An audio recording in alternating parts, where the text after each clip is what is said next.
Ernesto, ¿qué tal? Oye, pues cuéntanos, Javier Duarte, la cara más conocida de la corrupción en México. ¿Qué pasó ahí? Sí, Javier Duarte es un caso que se ha convertido, yo creo que sinónimo pues, de corrupción públicamente. Javier Duarte ha sido un personaje muy señalado, pero sin embargo yo creo que ahí hay un gran riesgo en cuestión de todo lo que hay detrás y no se acaba de desentrañar, ¿no? A ver, Javier Duarte se convierte en un personaje clave desde antes de todos los escándalos de corrupción, porque él, y tú lo recordarás muy bien como el entonces eh, candidato Peña Nieto, ¿no? Antes de ser presidente, hablaba del nuevo PRI, en una entrevista le preguntan y él tiene el tino, supongo que hoy desgracia, lo considera así de mencionar tres ejemplos, ¿no? Duarte, Roberto Borges y el otro César Duarte, el de Chihuahua, hoy todos perseguidos por la justicia. Pero bueno, lo que es cierto es que ellos formaban parte de un paradigma que era el yo creo que incluso cuando se mencionaba el nuevo PRI había un reconocimiento de que a lo mejor había que dejar detrás lo que había pasado antes. ¿No? O sea, un reconocimiento, si tú quieres, no explícito, pero de algo que no se había hecho bien. Entonces se hablaba de esta nueva generación de priistas y bueno, hoy lo vemos a la distancia, evidentemente, y terminó siendo, yo te diría, pues francamente un desastre, ¿no? Tan es así que hoy vemos cómo pues están cambiando el discurso y ahora la apuesta en el 2018 es por un no priista, ¿no? O sea, siempre hay esta capacidad de reinventarse. Ahora, lo cierto es que en ese momento pues les funcionó, porque tan es así que yo te diría que los gobernadores de esta nueva generación del PRI, que yo creo que más bien fue una nueva generación de rostros, pero en prácticas terminó siendo lo mismo, pues prepararon el terreno para que el PRI volviera a los pinos tras 12 años de haberlo dejado, ¿no? Sin duda, y además ahí hace falta también muchas cosas por investigar, pero yo te diría que políticamente y muy posible económicamente los gobiernos priistas, y particularmente el de Veracruz, como algunos otros, o el de Chihuahua, muy seguramente, como ahora se está revelando en algunas pistas, pues fueron claves en estructura y posiblemente en recursos públicos para la operación electoral de 2012. Ahora, ¿qué pasa? Que el gobierno de Javier Duarte y su sexenio pues se convierten con el paso de los años en una desgracia, ¿no? Yo te diría una tragedia para los veracruzanos y para el país, no solamente por el tema del quiebre financiero, o sea, por ahí en una columna hace años decía y retomaba Raimundo Riva Palacio que un dicho de un funcionario de Hacienda de que los estados no quiebran, ¿no? Pero pues prácticamente Veracruz estaba quebrado. Los malos manejos, la persecución de periodistas, las violaciones a derechos humanos, la actitud de Javier Duarte, en fin, a él lo ubican, merecido yo creo, él se ubica en el foco del escrutinio y de la condena, ¿no? Rápidamente ocupa esta posición desafortunada, ¿no? De ser el peor gobernador en el país. Yo no sé si sea el peor gobernador o no, honestamente. Claro que hemos documentado las cosas que se hicieron mal, pero posiblemente algunos otros peores que han sido más cuidadosos, ¿no? Entonces, en ese contexto es donde nosotros iniciamos una investigación periodística que al día de hoy yo creo, incluso esta investigación que ahora se tradujo en este libro que acabamos de lanzar, Duarte, el periodista perfecto, que invito a todos a que lo lean. El prólogo de este libro, que insisto es una investigación periodística, el prólogo escrito por Daniel Moreno, él dice, esta es una historia sin un final feliz. Y yo no podría estar más de acuerdo, ¿no? Porque, a ver, ¿qué revelamos nosotros en resumidas cuentas?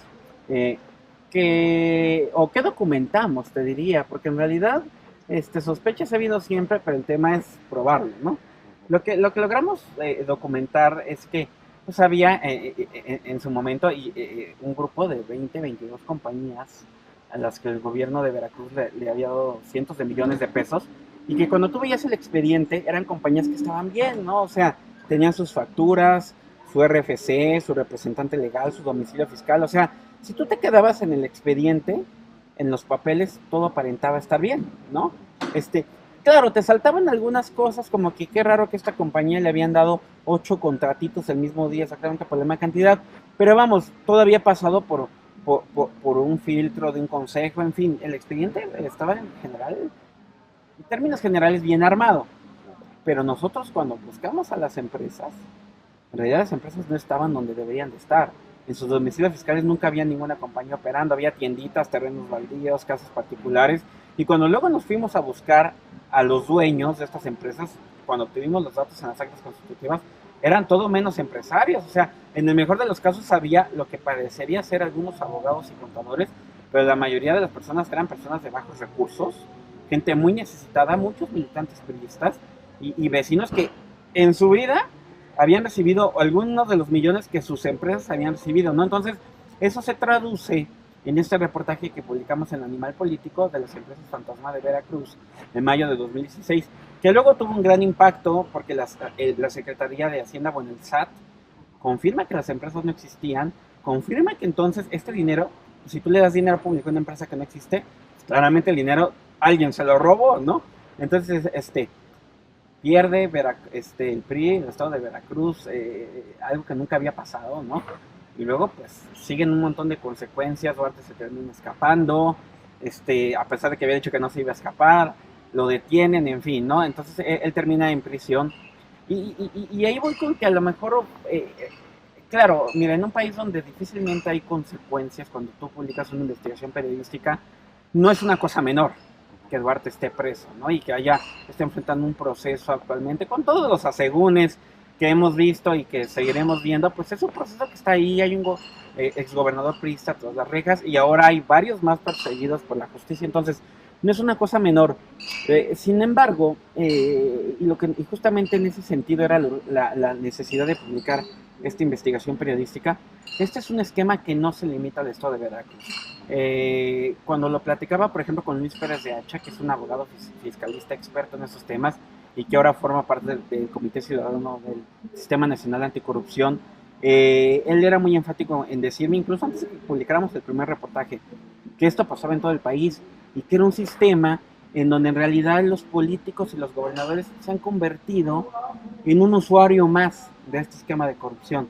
Y entonces las empresas fantasma en realidad no nacieron con Javier Duarte, existen desde muchos años atrás.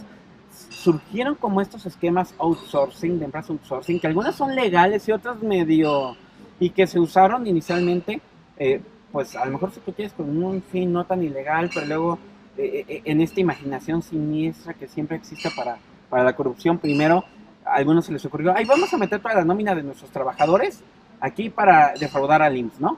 Y luego a algunos listos se les ocurrió, vamos a usarlas para declarar impuestos, facturar cosas que nunca usamos y pagar menos impuestos a Hacienda. Y así hasta que alguien dijo, ¿y por qué no les metemos contratos públicos, no? Si finalmente lo que necesitas es una factura, porque eso es lo que importa. Las empresas, es una empresa fantasma porque no existe en el terreno. A lo mejor el término empresa fachada sería un poco más concreto, porque no existe en la realidad, pero la empresa puede emitir una factura, por lo menos mientras no se descubra que es una empresa que simula operaciones, ¿no?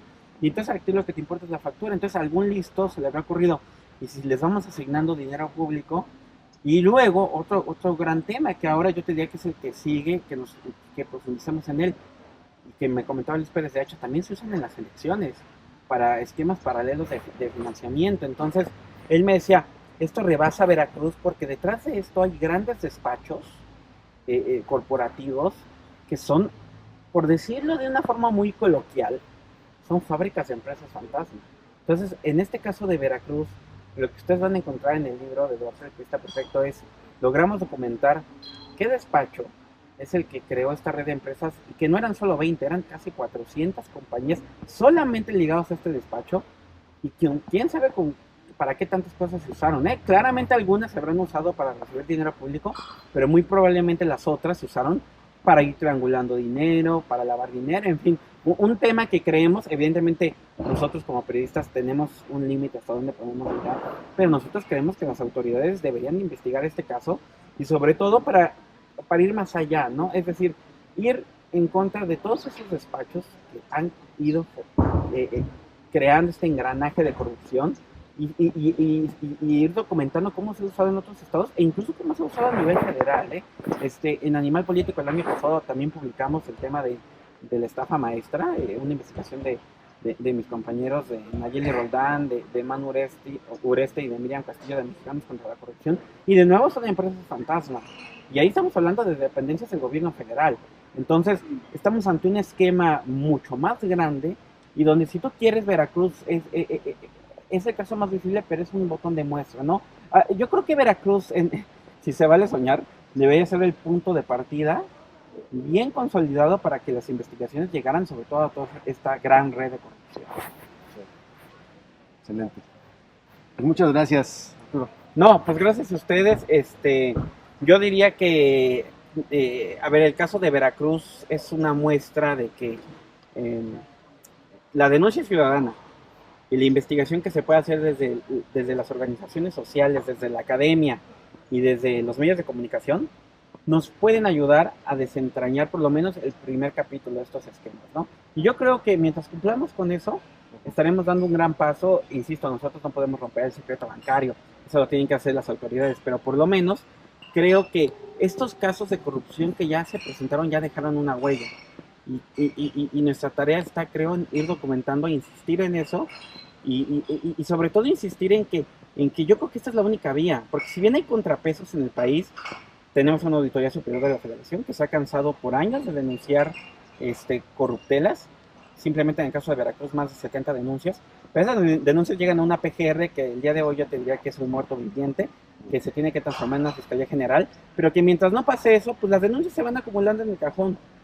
Por eso muchas veces no pasa nada, ¿no? Pero no importa, tenemos una auditoría que está haciendo su trabajo y también debemos insistir, y yo creo que las auditorías en los estados muchas veces están controladas por el partido del gobernador, lamentablemente, pero yo creo que con estos casos pueden ser un empuje para ir tratando de destrabar estos esquemas, ¿no? Y que los contrapesos también funcionen, porque lamentablemente estas cosas pasan porque muchos contrapesos no están funcionando, ¿no? Entonces de ahí que la investigación académica, periodística y la denuncia ciudadana yo creo que es fundamental, ¿no? Sin duda. Pero sin bueno, duda. muchas gracias. Ándale. Hasta Gracias, luego. Arturo.